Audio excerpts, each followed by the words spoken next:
we're here at the line where people are doing it the old-fashioned way. They're just filling out bubbles here. I want to turn some of these people around and ask you guys, sir, if you won all the money, what would you do with it? Bunch of hookers and cocaine. Oh, okay, that's not good. Welcome to the party, pal. Are you ready?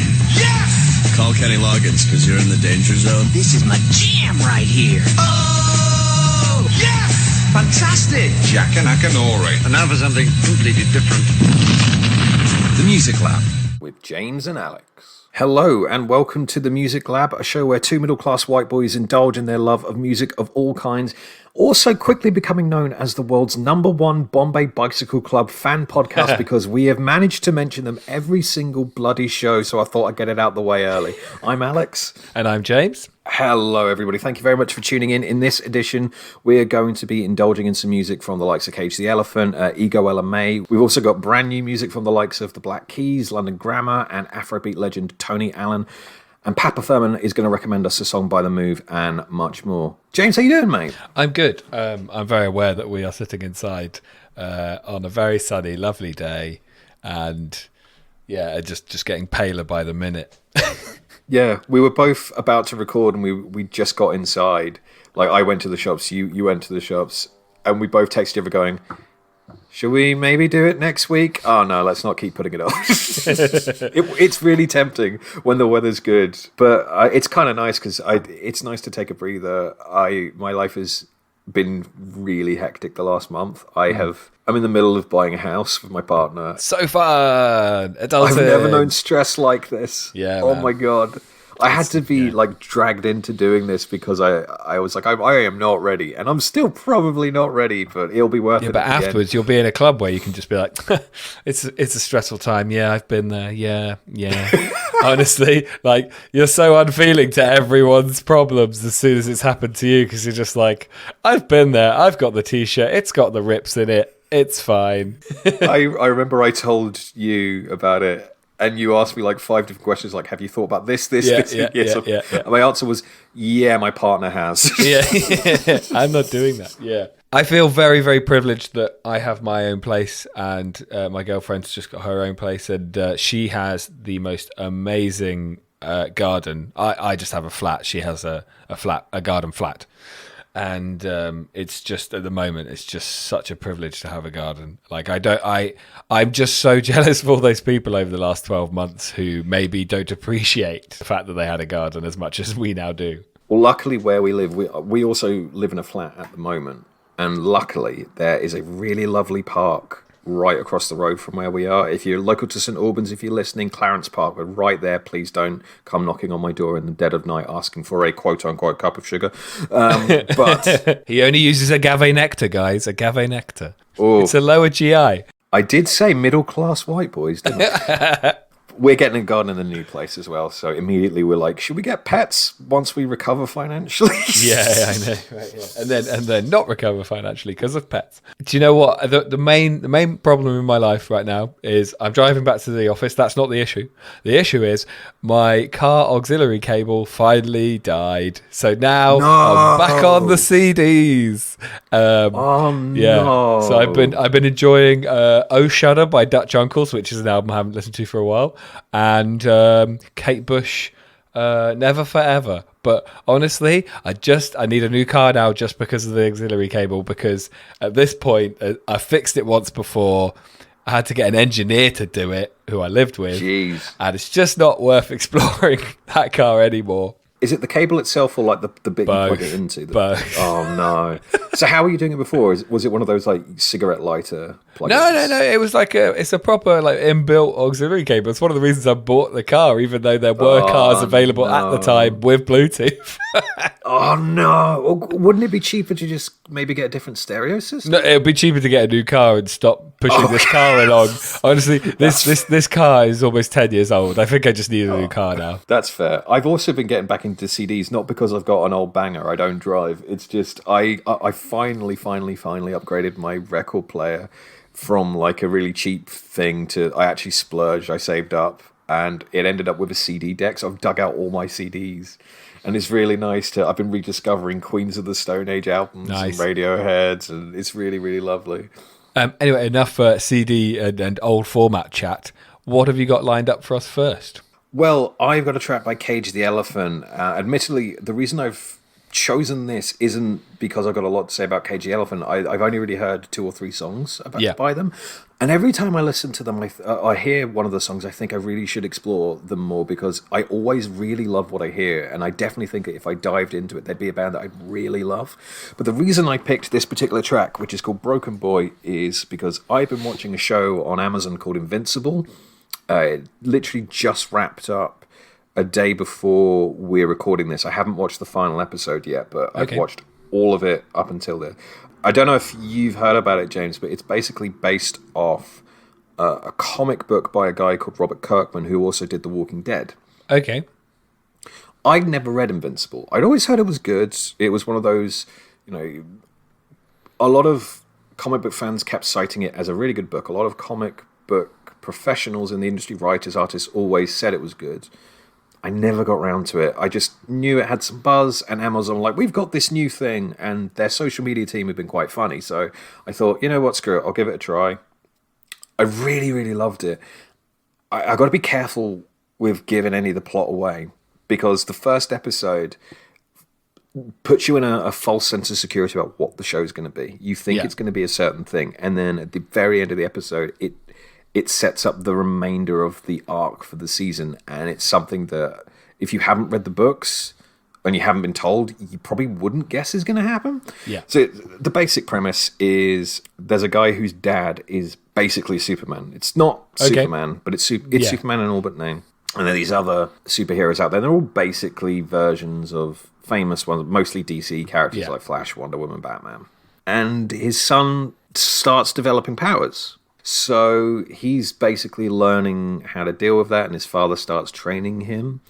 And I thought the whole show was going to be a father-son, him learning to navigate his powers. It is not that. It suddenly, at the very end, gets really, really violent. And it's an animated show, and you think, oh, animated comic book show. Yeah, don't show your bloody kids. For the love of God, don't show anyone who's like younger than 50. So it doesn't go into. I want to say Brightburn, but it's not Brightburn, is it? What's the name of that show? Where like if Clark Kent as a child had actually been a sociopath, I can't remember what it was called. Oh, that was Brightburn. Yeah, that Brightburn film by James Gunn, right? Yeah. Is it a bit like Brightburn? I've got to be careful. Kind of. Okay. I don't really want to say because I want you to watch it. But if I say anything beyond that, but it's also it's not the typical thing. The first episode really makes you think it's going to be the stereotypical thing, and at the very end, it goes somewhere different. And if you get to the end of the episode and you're not interested in where it goes from there, fair enough. But I was watching the episode thinking, this is all right. I'll probably put it on here and there. The dialogue's funny. It's quite witty and snappy, but there's nothing gripping me. And then the ending happened. I was like, I have got to see what happens next.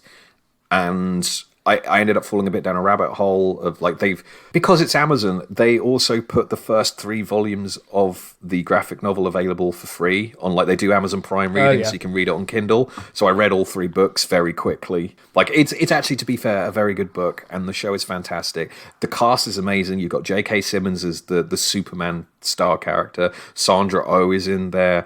Jason Mantzoukas, who's a guy that we're both kind of fans for. If you've watched... Oh, wait. Let me just get this clear. Is this a cartoon? Yeah, it's an animation. Yes, I have seen this advertised. I was trying to picture it as a show with people. No, yes, yeah. Okay. So how does it relate to this song? Because the soundtrack is amazing.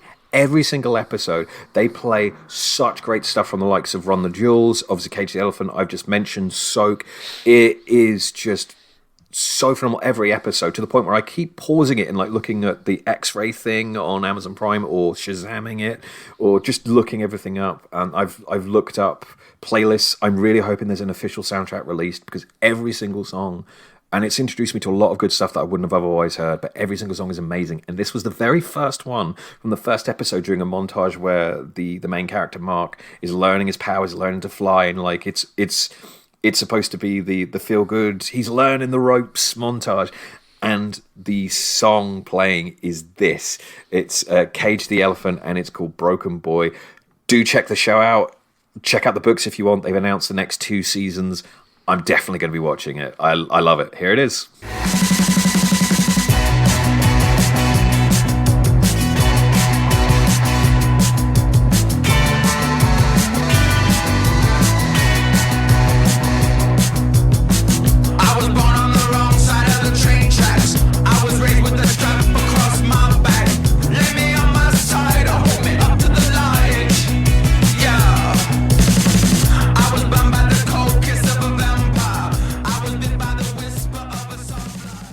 Broken Boy by Cage the Elephant there. Check out Invincible, if nothing else, for the incredible soundtrack. And if you like it, maybe read the books as well.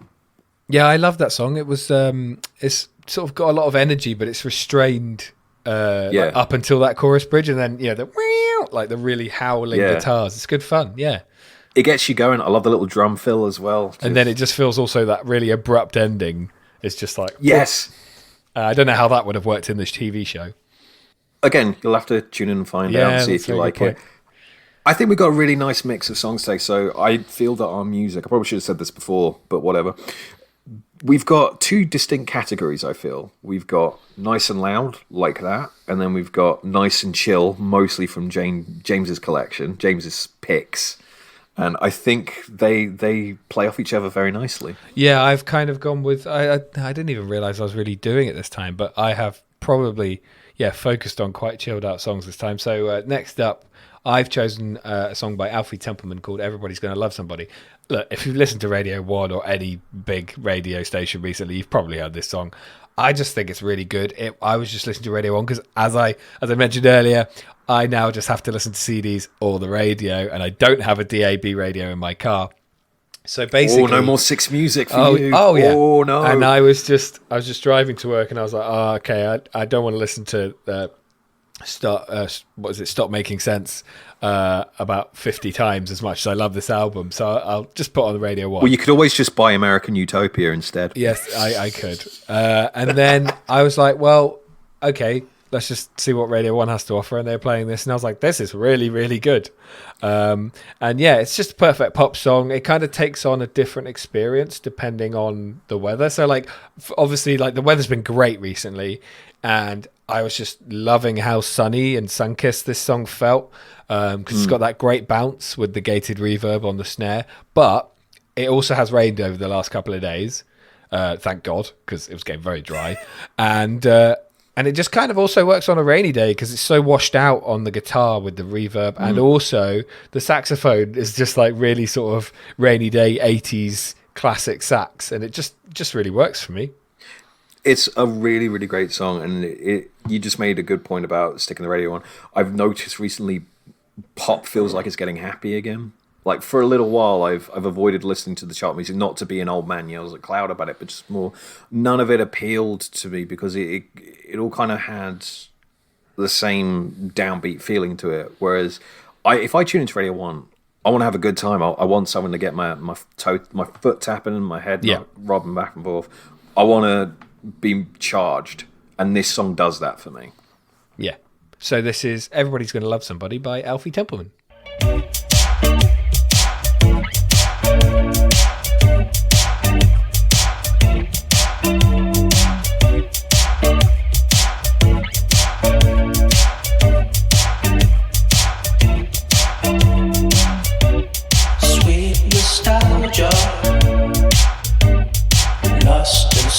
You.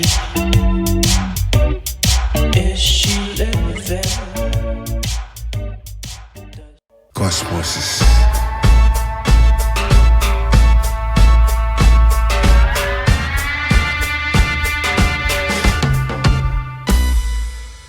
Let's talk about the science of how things break, how the heart breaks, how the age founders shatters with no one listening, how the mind quakes. That was Tony Allen featuring Skepta and Ben Okri with a track called Cosmosis from the upcoming album There Is No End, which is out May 7th, I believe. Yeah. Now, doing my research for this song, because this is one of my picks. So when I first heard it, I was making a cup of coffee in the kitchen. It was playing, and then it was back announced, and someone said the late Tony Allen. So I was like, oh, it's a posthumous album, fair enough. I don't know who this is, and I looked him up, and it turns out I absolutely do know who this is. I just never knew his name, and there's probably a lot of people, but maybe people listening that'll be in the same boat. James, on the other hand, you're a drummer, so you probably did know all about him Yeah, already. I think I've just known about Tony Allen just because he's like big in Afrobeat, and I sort of I think ever since sort of our friend David put me onto Nubian Twist, I've sort of been like, okay, Afrobeat's great. I need to know everything there is to know about it. And then Tony Allen's kind of like just such a big name in Afrobeat, even though he obviously is a drummer. And I just sort of known him through that, really. So for those who may not be aware, he was a founding member and the drummer of Africa 70, who were Fela Kuti's band. So if you've ever heard stuff like Zombie, those albums, he left the band at some point, but pretty much all the really famous albums by Fela Kuti, he is the drummer. And he is considered one of the godfathers of Afrobeat, one of the pioneers of that sound, particularly moving it over to the West. And a lot of that came from Fela Kuti and how popular he became across the world. Yeah. He was from Nigeria, but he spent most of his life living in France. Later on in his career, he collaborated with many people, most notably towards the tail end of his career, I would say Damon Albarn. He was the drummer in both The Good, The Bad and the Queen, and then a project called Rocket Juice and the Moon, which was Damon Albarn, Flea, and Tony Allen. Imagine just being in a room watching those guys jam. Yeah. Just even if they never released anything, I would love to have been a fly on the wall in the production booth, watching that. He's worked with many people. He also worked with a man called Sébastien Tellier on his album Politics. So if you've ever heard this track called La Ritournelle, and if you haven't, I'm just about to play a sample of it. He's the drummer. So I'll add that to the homework list.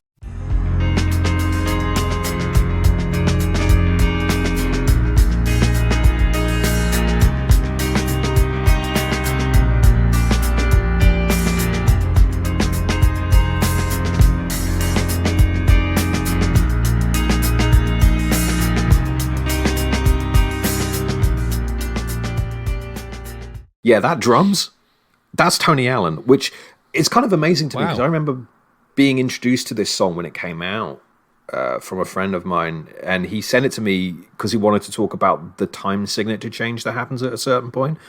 And whenever I've listened to this song over the years, I always focus on the drum beat first. I love that drum. And I didn't know that was Tony Allen. I didn't know either. I had no idea about that. That's amazing. And all of this stuff that I'm mentioning now, this literally has come from me just researching to do this episode, and it's all this stuff that I was aware of, I just didn't know it was him.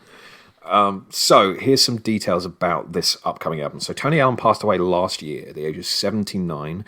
So this new album is posthumous. It's called There Is No End. It's going to be released May 7th, as I mentioned. What he did was he wrote, recorded, and produced all of the beats the year before he died. So I don't know if it was a long-term illness that he was aware of and he wanted to get his bits done, but he'd already started working on this. And the album is finished up by the producer of the album, Vincent Tager, who also worked on some of his other recent albums. He released an album in 2020, so I believe Vincent Tager was the producer on that. So he basically finished it up. Yeah. Already, with the project being half done anyway. So they sort of had the roadmap, as it were. So the song we just played, it features Skepta and Ben Okri, as we just mentioned. Skepta collaborated with Tony Allen and Damon Albarn for a Gorillaz track called How Far, which I believe came out last year. Whenever the most recent album Gorillaz put out was, that's on there. So I think that might have been after Allen passed away. But so they'd already worked together, and I believe Damon Albarn had produced that particular track, which kind of makes sense when you hear the beat of it, particularly that bass. And Ben Okri's lyrics were written as a tribute to Tony Allen as well. So I looked up the music video for this, and the description in the video, it was actually this really, really interesting, not article, but it was lifted directly from the website advertising the album. So I'm going to read a little bit from it because I think this is great.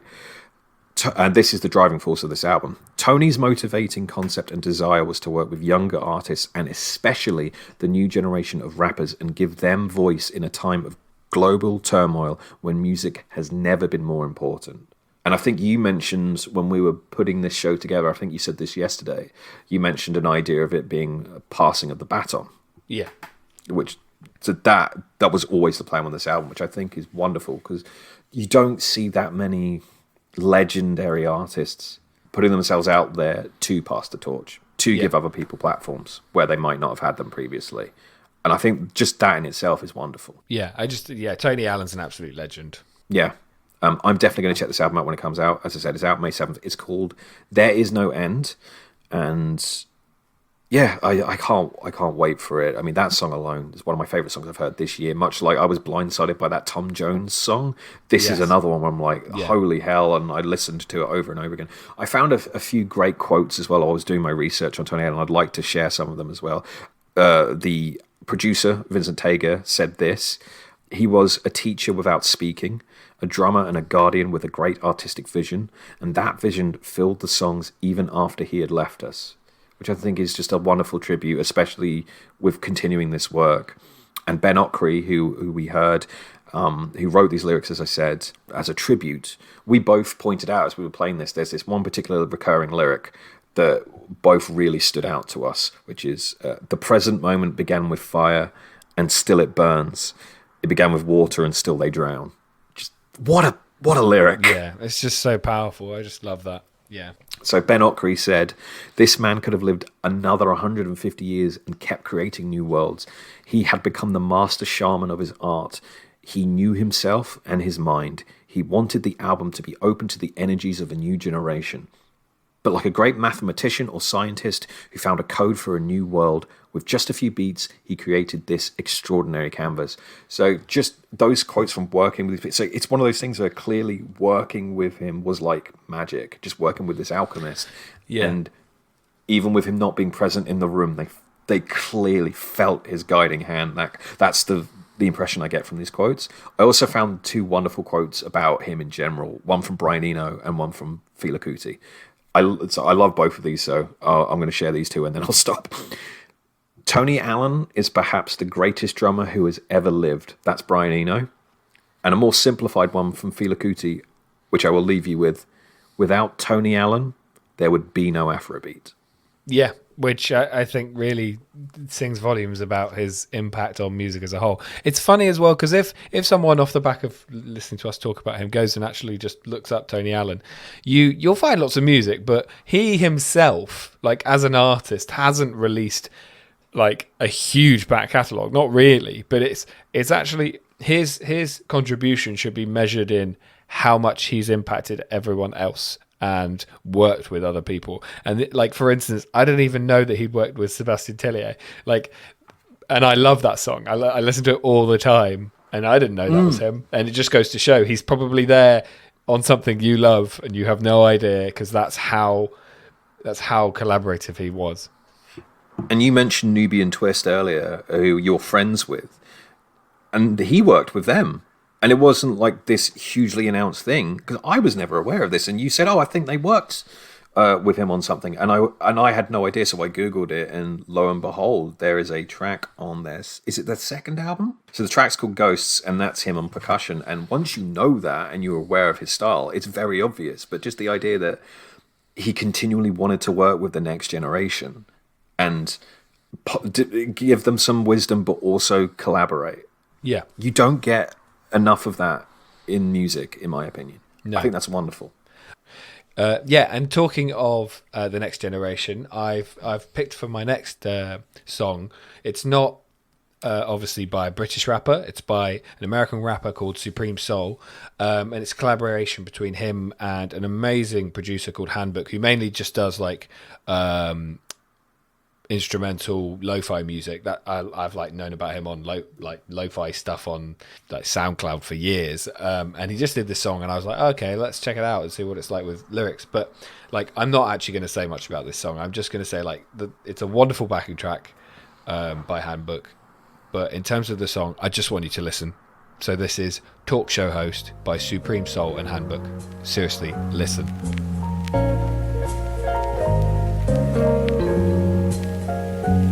See, growing up, I didn't recognize the friction. My grandfather always mentioned them dogs being sick, while mesmerized by lynchings. It, yes, refined my interest immaculately. My vision since past will be deemed dismissive as I was frisked. Illegally at the age of 12, that pig faked his reason. Could tell that Bash was his master. He patted me and grabbed my bag and screamed, I know you slanging something, now cough it up. Ain't no running, see people like you a scum. Try to make it till 21, I was clean. In an instant, it stuck with me, fuck police.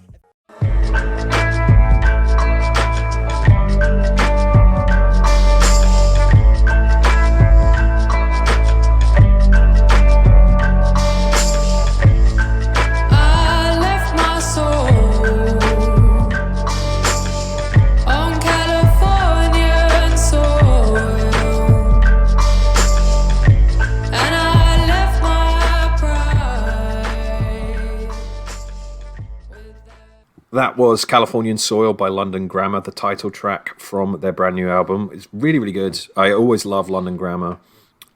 I was saying to James while we were playing it, I always forget that London Grammar is this collaborative band. I always assume it's like one person with a few guest vocals, and I always forget they're a fully fledged band and they make amazing stuff together. And this new album is no exception. It's just a really great listen from start to finish. But I quite like the laid-back vibe of that song. Obviously, the rest of the album's a lot more faster paced, but there was something about that really clicked with me. And I think similarly to James, the songs you picked out, just you can relax to that. Yeah, and it's also almost, it's got like quite a country feel. In a way. But the guitar. Also, this might sound a bit. This might make me sound like I'm a bit on my own backside, but I really love the strings. It feels almost cinematic. Yeah, no, I'd agree. Yeah, I totally understand where you're coming from with that. Yeah, no, I really, really loved that. I really want to talk a bit more about what we just listened to before that as well. Talk show host with Supreme Soul, because you were talking about the lyrics. Yeah. I mean, holy shit. It is unflinching in its subject matter. Yeah. Just the bit right at the beginning about the police officer stopping him being clean, and then later on the lyrics where he literally says, "Look at me."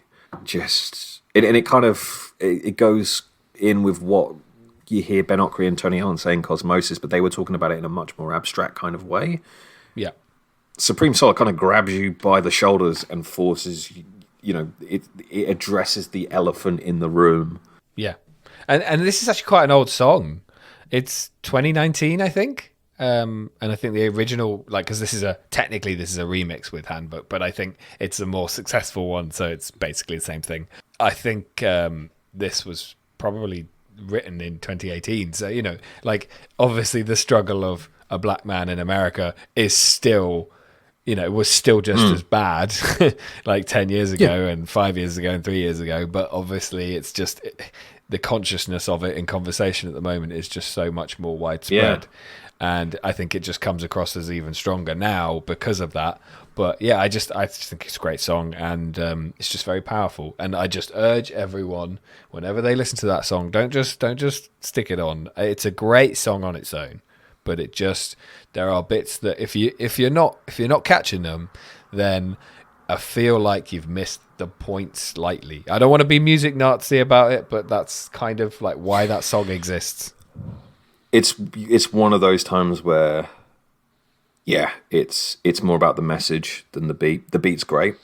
The beat is absolutely wonderful, but it's about the message, and that's sometimes the best music are the ones that sneak in those harsh messages. Yeah, and it's quite relaxed as well about it.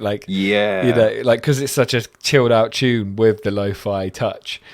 It's like, and then also, this racist society who's too pussy to look at me. It makes it more of a gut punch to me. Just the fact that it is being delivered in this lo-fi package when you're like, oh, Jesus Christ. Yeah.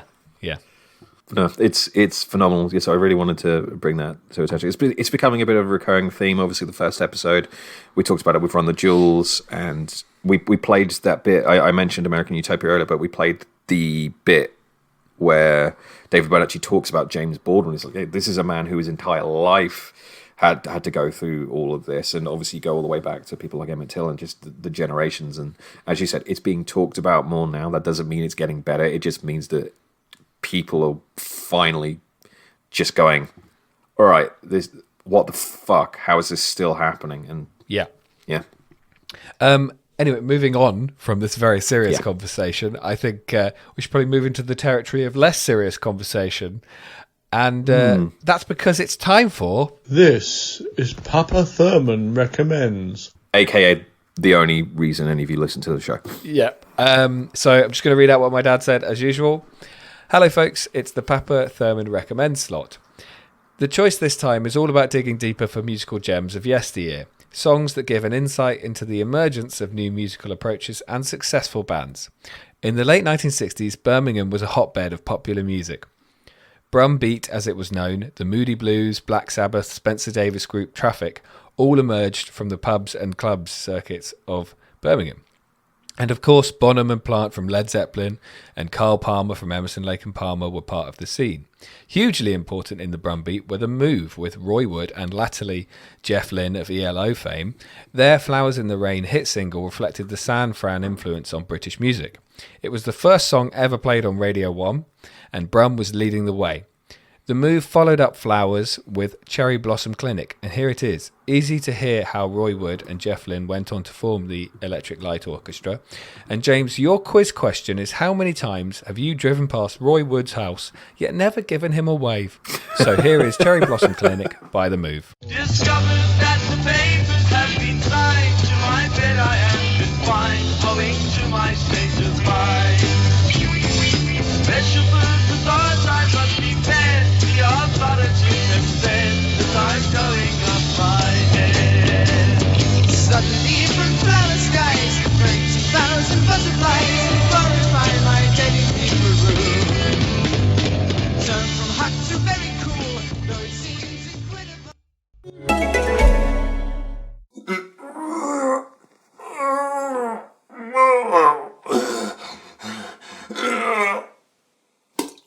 Quick Fleur, the number 3 off-brand bowel and blocker, using only organic ingredients, including concentrated bran flake oil, kale extract, infused coffee root, and spirulina. Side effects may include extreme constipation, rectal bleeding, scarf wearing, vegan superiority complex, suppository application only, may contain bleach, and bits of glass.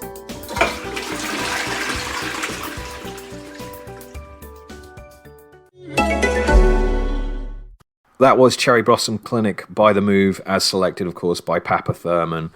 I love that. Again, it's a song I'd never listened to before, and I want to listen to more now. Like, what a great piece of flower pop. Yeah, and for those who aren't familiar, like Roy Wood, you probably know his bigger work, which is obviously his #1 Christmas single with Wizard. But, you know, there you go. I mean, what more do I need to say? That's how he's made absolute millions. That's his pension plan. Yeah, obviously went on to form ELO with Jeff Lynne. But I think that, well, Dad obviously understood that he couldn't choose 2 really long songs, but he did recommend that people also check out the long version of this song, which was released on their second album. It's a much more like psychedelic and strange and sort of intricate, and it's got amazing little sound clips of people, of the band going around town talking to people. And it's a much longer song, but it's interesting because it also continues Roy Wood's usage of musical quotation. So in the single Night of Fear in 1966, he actually did a lot of that stuff, but then it got redone again in the remaster of this song. Because he actually does like musical quotes from Bach in Jesu Joy of Man's Dressing, Paul Dukas, The Sorcerer's Apprentice, and Tchaikovsky's The Chinese Dance from the Nutcracker. And it's just like, I was listening to the song, I was like, this is not The Move. I know, like, this is someone playing guitar but doing a cover of a classical song that I know, and I can't work it out, and I had to look it up. And I was like, thank you, Wikipedia, because honestly it was driving me wild.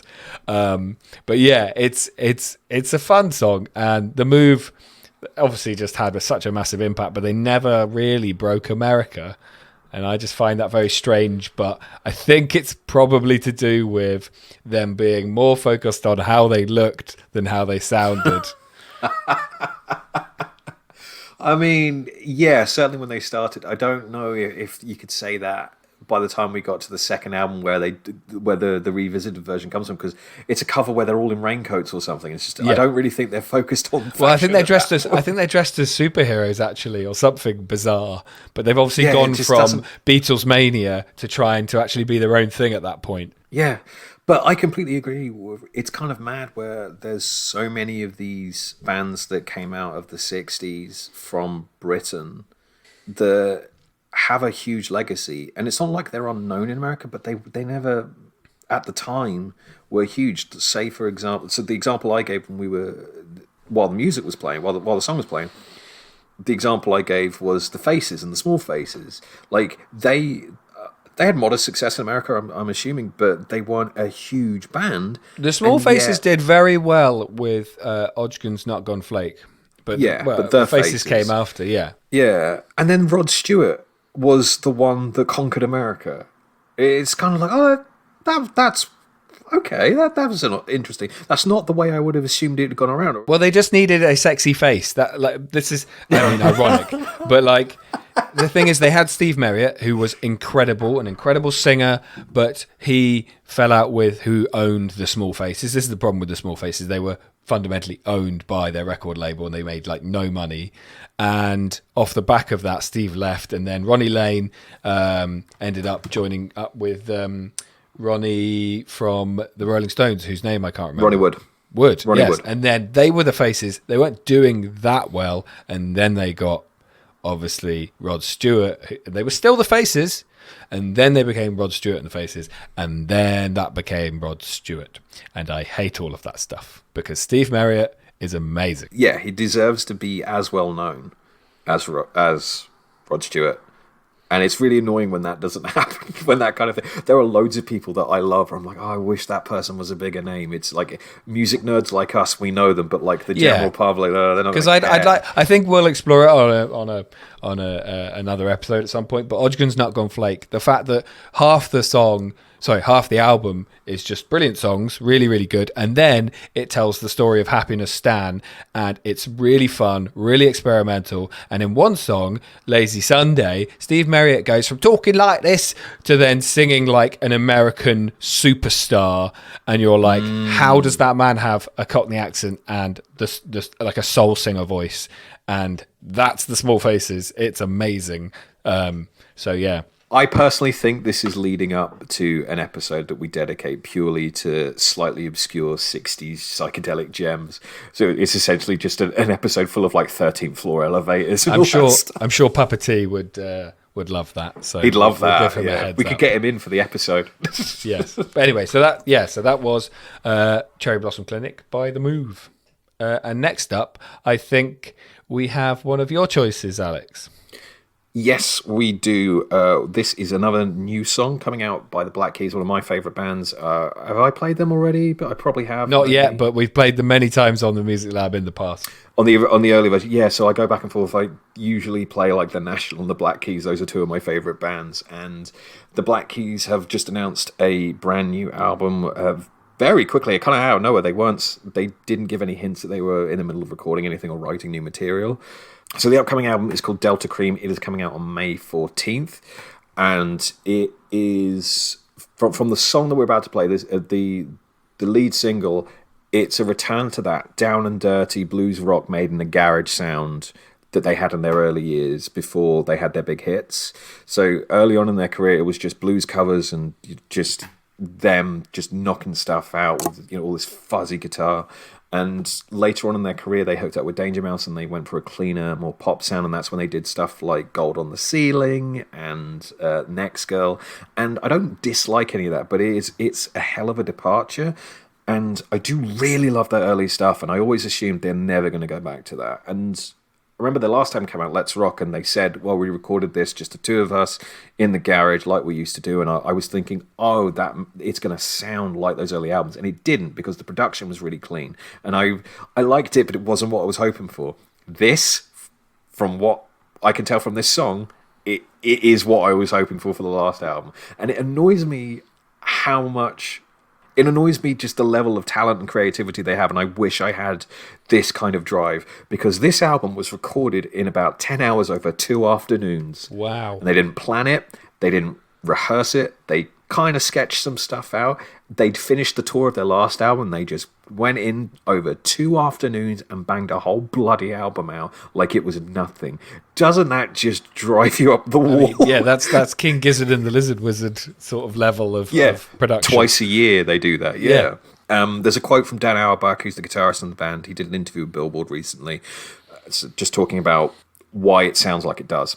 We made this record to honor the Mississippi Hill country blues tradition that influenced us starting out. The songs are still as important to us today as they were the first day Pat and I, that's the drummer Patrick Carney, and I started playing together and picked up our instruments. And often when bands have that big early sound and they move away from it, they never go back. So for me, this is a real bloody treat. This is called Crawling Kingsnake. It's a nice bluesy jam track where, again, much like a lot of the songs we picked, you can just stick your headphones on in a park sunny day and just chill for 6 minutes, just grooving out to this. This is, as James would say, this is a vibe.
That was Cannibal by Silversun Pickups. Before that, of course, we had Black Keys with Calling King Snake. I really, really like that Silversun Pickups track. We were talking earlier about bands not necessarily translating over in America, and they are a band, I think they're based in California. They've been going about 20-odd years. I'd never really heard of them here in Britain. I've never heard of them.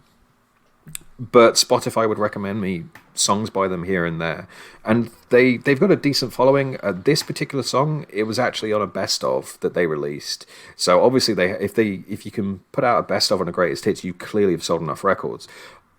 I usually hate when bands do this. I'm not gonna lie. Whenever a band has like a best of, a compilation of greatest hits, there is always some half-finished song that they don't have a place for it, that they think, oh, we need something to sell the greatest hit. They make that mistake of people buy the greatest hits, therefore it must need a hit single for it.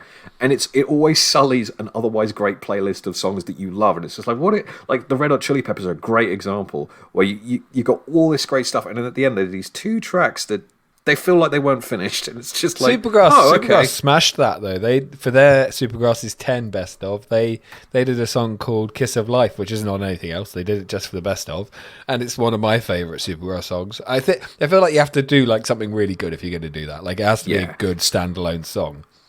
Stone Temple Pilots, when they did their greatest hits, they had a single that they put on that was really good. This particular track, Cannibal, was for that compilation. That was the first time it was released. And I think Travis as well, when they put out their singles collection, they had a good one. But most of the time... you're spot on. It's always something they can't be bothered to finish and put on an album properly. So they just fart it out onto the collection. And I always feel it's a bloody cheap tactic. But in this case, I quite like that. Yeah, do you know what? This song, I like it, don't get me wrong. But it's funny because it sounds like something that should have been on a FIFA or Forza game in the loading screen. It's definitely one of those songs because it's got that, I don't know, like just very electronic rock driven sort of sound. And you could just imagine that just while you're choosing a character or something. It's that riff as well, that dum dum boom boom boom boom. Oddly enough, much like Cage the Elephant, Broken Boy, it's gone into my playlist rotation when I'm playing video games. Yeah, it just has. You are 100% right. Yeah, and it's got a nice little use of metal percussion as well that I noticed. Yeah. But beyond that, I mean, I first heard about Silversun Pickups through a video game anyway. Like you said, they were on, I think it was a Rock Band or a Guitar Hero, one of the two. That was when I first heard about them. So yeah, there are certain bands that are perfect for that. But then I've been introduced to great stuff over the years from video game soundtracks. The first time I heard Mixomatosis by Radiohead was FIFA 04, and I do not regret it because it was bloody excellent. Yeah, Vice Like a Grip by the Go Team, FIFA Street. Yeah.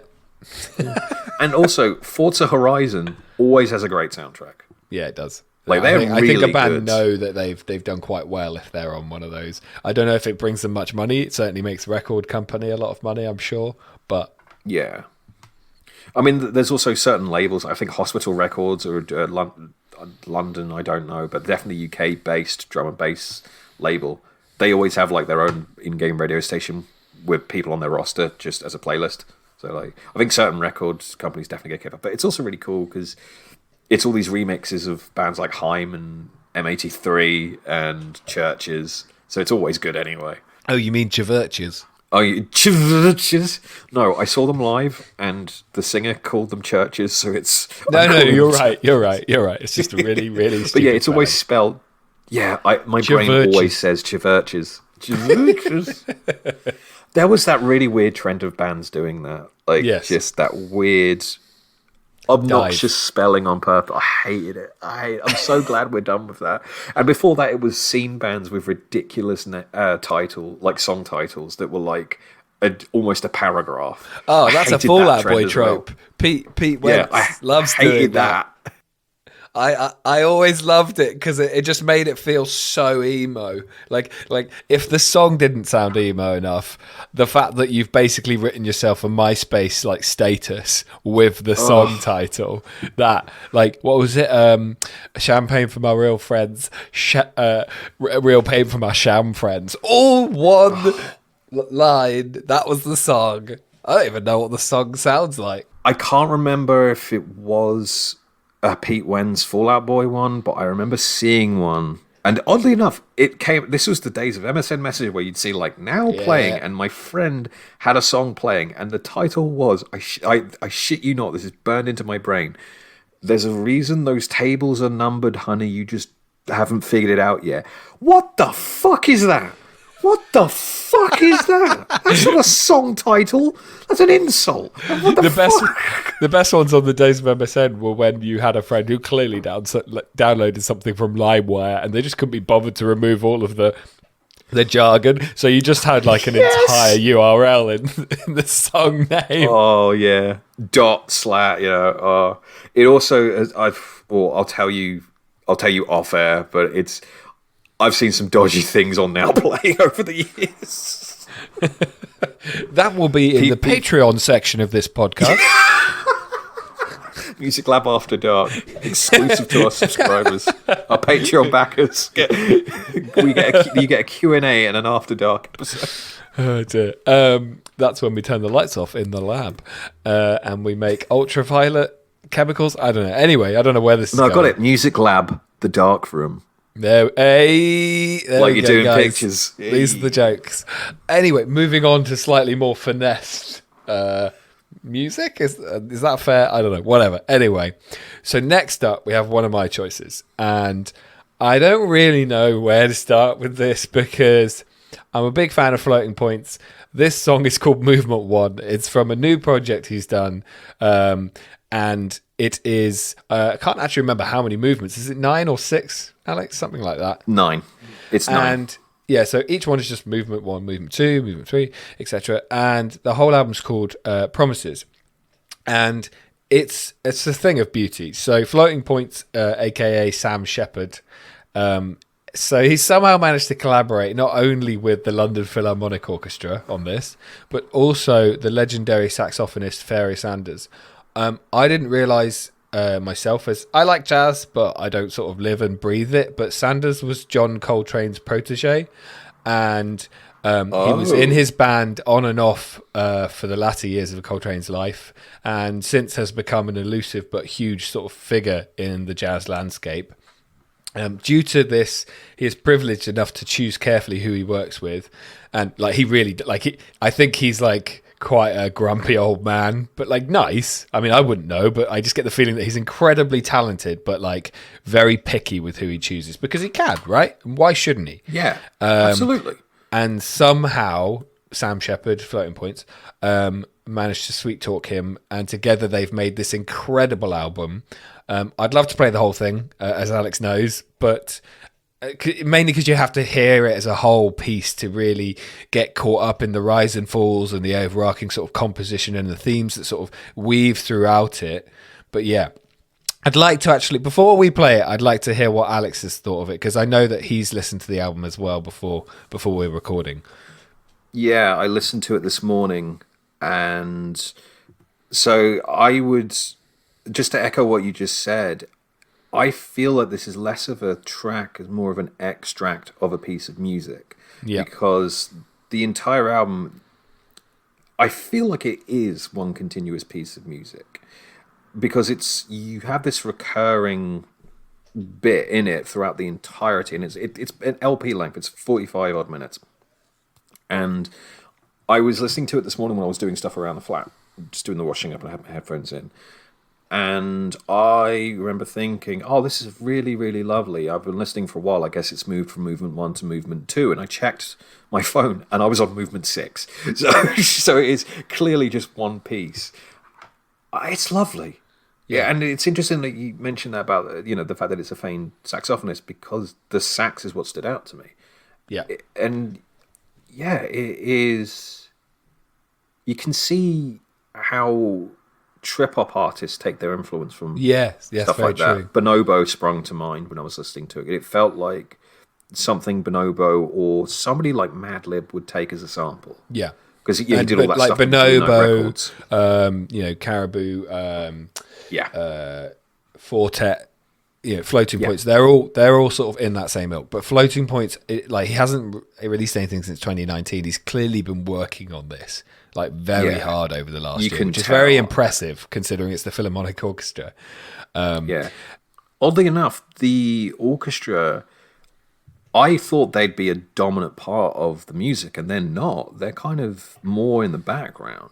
Yeah, for those who don't know, Floating Points, mainly sort of electronic based music. There's definitely jazz influence in his stuff, piano, keys, stuff like that, but he's really, really pushed what he's done in this, and his composition is so brilliant. It's so lovely and sort of relaxed, and it just has the right sort of big notes and then small notes. It's just I don't know how to poetically describe this, because the song will do it for you. I'd highly recommend headphones for this. So if you can, just do that. But honestly, whatever you're doing, just sit down, try and do some nice breathing and listen to this. It's brilliant. This is Movement 1 from Promises by Floating Points.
So that was Fleur Tropicale by Francis Bebey, who is, if you don't know, an incredibly successful Cameroonian artist, bit of a legend in terms of the sort of African music that's come out of Cameroon. One of his other songs that people might be familiar with is the Coffee Cola song, which is a lovely sort of light-hearted song. I love that song, Fleur Tropicale. It's just great fun. It's playful. It's sunny.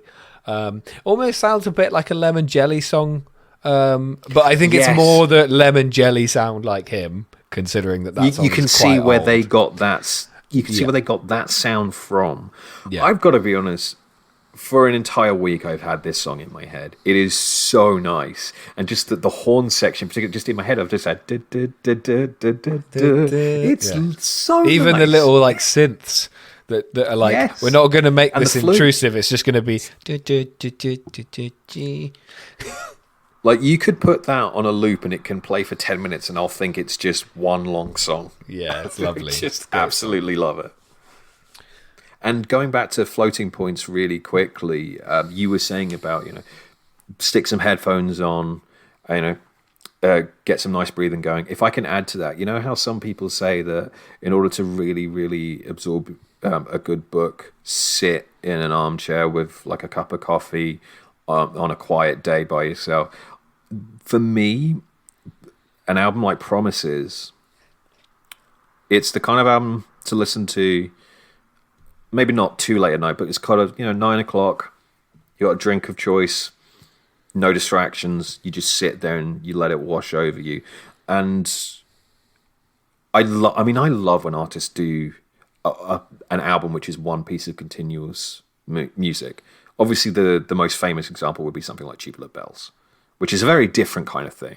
But the idea of it's, you put it on, there's no skipping around for the song you like. It's just start, finish, it's this one thing. And other bands have done stuff like that. I mean, a very different example, there's a band called Dream Theater who like prog metal, I guess. They did an album called 6 Degrees of Inner Turbulence, which is one continuous piece. Obviously, but like you said, Floyd, it's the motifs, isn't it, that come back? Yeah. The harpsichord bit where he's literally just playing that bit that you recognise, and then you hear it again like half an hour later on another track, and you're like, oh, it's that bit again. But it's not, like you say, you're not going to seek out those different songs. You're going to be like, I want to listen to that track, that's my favourite. You're going to listen to the whole thing, because there's just no point skipping. If anything, we played you a sample to entice you to listen to the whole thing. Because if you liked that is the whole album with a few additions, I think it's fair to say. And it is bloody lovely. And talking of other stuff that we'd like you to check out based on what we've played you on this episode, we've got a bit of homework for you. So we've talked about this in the past. Yeah. But we thought, why not list it so that you can go away and actually know exactly what we've told you to listen to. Remember when I said it last episode? I wasn't kidding. We genuinely set you homework. So, Alfie Templeman, who I played at the start of this show, he's got another song called Happiness in Liquid Form. It's a great tune. It's really fun, and it was, I think, co-written by Nick, who used to be the drummer of Kaiser Chiefs. It's a really fun song. And then, as Alex said, you've also got La Ritournelle by Sébastien Tellier, which has obviously the brilliant drumming of Tony Allen. Also, talking of Tony Allen, Alex? Yes, speaking of Tony Allen, further to my research on him that I mentioned earlier, I did a bit of a deep dive on YouTube as well, and there are two things that I would definitely recommend. One is a performance of a song of his called Wolf on Wolf, which came out a few years ago. And the other is a masterclass he did for Boiler Room and The Guardian, which he did with a younger drummer called Moses Boyd. So he's basically walking him through the basics of Afrobeat. And I wanted to mention that for a couple of reasons. One, it's fascinating. I'm not a musician. I can't play any instrument. And I was gripped for the entire hour. Two, it's where the title of the upcoming album comes from, There Is No End. Just in passing, Tony Allen says, music has no end. There is no end. One day we just stop playing it, but it keeps going. And I just love that as a concept. It is true. Like, music endures, regardless. It may change shape and form and style, on. Just like my love, everlasting. But yeah, I love that as a quote. There is no end to music, but just watching, and you can see with Moses Boyd, just he's in awe. He is watching one of his heroes walk him through different drumming patterns. And you can just tell the entire time he's got this look on his face like, I can't believe how lucky I am. This is amazing. And it's kind of funny because he doesn't go lightly on him either. He literally stops him and goes, no, you're doing this bit wrong with the hi-hat. You need to hit it in the... And it's like, he's not scolding him, but he literally stops him. It's like, no. Like that. Not my speed. Not quite my time. And then also, we mentioned it earlier, Odgren's Nut Gone Flake as well by The Small Faces. Incredible album. We will also put the Tony Allen video links in the description of this podcast episode. And unlike... Oh, there's one more thing. There's one more piece of homework. I mentioned it right at the beginning. Check out Invincible if you have an Amazon Prime account. I'm not paid to say this. I'm not saying this just because it's a comic book thing. I thought it was really, really good, and it led me on to reading some of the books. But if nothing else, the soundtrack is fucking incredible. So there's your homework. And obviously, unlike The Beat That Must Go On, this show does actually come to an end. The last song we've got picked out for you is one that I've chosen, and it's called Table for One by Ego LMA. That's Ego LMA, but obviously it is pronounced Ego. She is phenomenal. She's brilliant. She just last year released an album called Honey for Wounds. I think she's been working on that for a long time. This song, Table for One, I've loved it since 2018. I mean, how can a song be so intrinsically perfect and at the same time so manic? The chorus is just a brilliant jazzy mess, but the rest of the song is so silky. I've been going back to this track for 3 years, and I'm so glad she finally made an album and included it on there, because instead of pretending its worth was only as a single, like so many artists do, she did include it on her new album, even though it was several years between creating that song and creating this album. Another recommended song I would push is Girls Don't Always Sing About Boys, which is from the same album, which is great. But I love this song so much, I could not showcase it. So this is Table for One by Ego LMA. My baby said he wants to be free,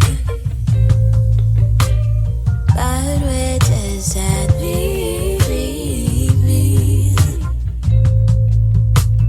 Tried rubbing crystals and singing time. Ways I thought I could down all his heart. Man, what a song. I said as it was playing, and I'm going to repeat it, I love that it's basically two songs that go back and forth, and it shouldn't mesh, but it absolutely does. Yeah, I think a lot of that probably goes down to either production or the drummer. Like the drumming is so sort of fluid and like there's like, I don't know, triple stroke rolls, double stroke rolls. There's loads going on. It just works though, and her voice is just it's just so good. Phenomenal. It's just a wonderful song. Yeah. And that is going to do it for this edition of the Music Lab. Thank you so much for tuning in and listening. We hope you've enjoyed it. We'll be back next month. I have been Alex. I have been James. If you've enjoyed any of the songs you've been listening to, we still have our podcast playlist, which is on Spotify, and we will link to that in the description below this show. And that does it for this episode of the Music Lab. Yep. See ya. Bye.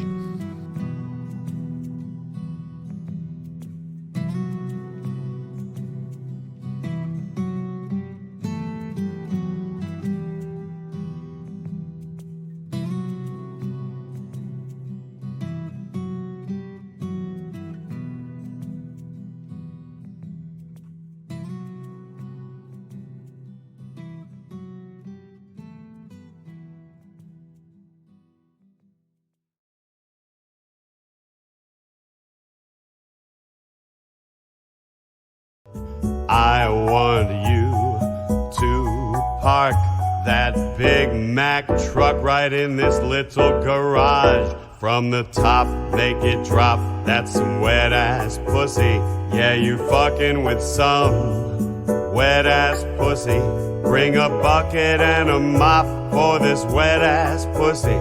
Give me everything you've got for this wet-ass pussy. My head game is fire.